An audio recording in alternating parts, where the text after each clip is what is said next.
Continuing with the Halachot of Lashon Hara, we're on the final category of people who lose the status of Amitecha. Today we discuss an irreligious Jew. The Halacha explains that Tinok Shenishba, literally an infant who was captured and raised by non-Jews, refers to one who sins but does not know about Hashem, His Torah, and Its commandments. Such a person is considered an onus and is not called a rasha. Therefore, it is asur, it is forbidden to speak Lashon Hara about him.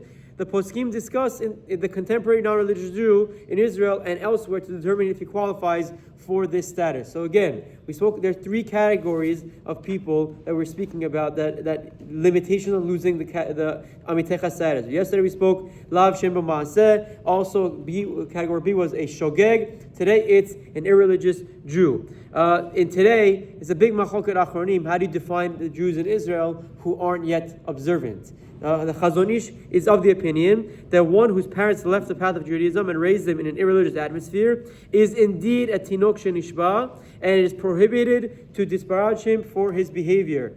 Even if a person is not totally removed from Judaism and knows that there is a Torah which is followed by religious Jews, Rabbi Nisim Karlitz explains that according to the Chazon Ish, he would at least qualify for safek tinok shenishba, a possible tinok shenishba, and therefore it is prohibited from acting or speaking against him. So that's the first camp of the Chazon Ish, where he treats most of the irreligious as they didn't know any better. They grew up as if they were taken captive from a young age. They didn't know, and therefore they are still protected by this clause Amitecha, and it would be forbidden to speak negatively about them. The middle approach is that of Rav Shlomo Zalman Auerbach. He explains that today the non-religious average Jew in Israel cannot be fully considered a tinok shenishba, except for specific scenarios, who, like for example, the Russian immigrants that were really cut off from the entire world and brought up behind an iron curtain, and they're really ignorant of Judaism. However, even if one is not a classic tinok shenishba, says Rav Shlomo Zalman Auerbach, he is still considered a shogeg,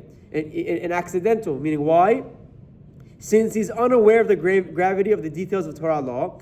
Therefore, the halacha is the same about the previous category we learned, where you can't speak Lashon Hara about someone who's doing something accidentally, b'shogeg, unless there's purpose, such as to demonstrate to others the emptiness and disadvantage of such a lifestyle. So here is where it gets tricky. So even if you don't want to categorize them as tinok shenishba, they're still at most a shogeg. They didn't know better. They're doing it accidentally. And according to Rav Shlomo Zalman Auerbach, you wouldn't be allowed to speak negatively about them unless it's trying to highlight flaws in their lifestyle, but that's not really talking about them specifically, talking about their lifestyle, why it isn't healthy. And the last opinion is that of Rav Chaim Kanievsky. He is the opposite extreme. He explains that one is allowed to speak Lashon Hara about a tinok shenishba today, since they lose the status of non-Amitecha, and Halachot Lashon Hara don't apply to them. Halachically speaking, probably one of the first two is where we would follow, and it's very important that even if they might fall in this category, we're still very sensitive and we're still very mindful. And the Achronim add that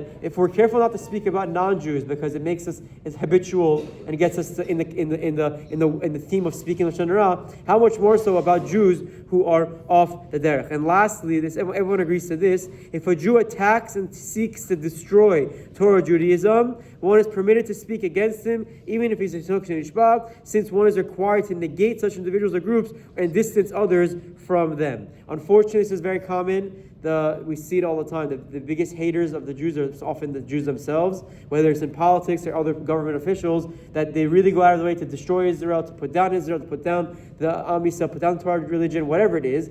For that scenario, there's no leniency whatsoever. They are 100% lost all status of Amitecha, and it would be permitted to speak against them, to highlight the negativities of their policies or whatever actions they're taking against the Jewish people. We should continue to inspire and bring people closer to their religion. Chazak u'baruch.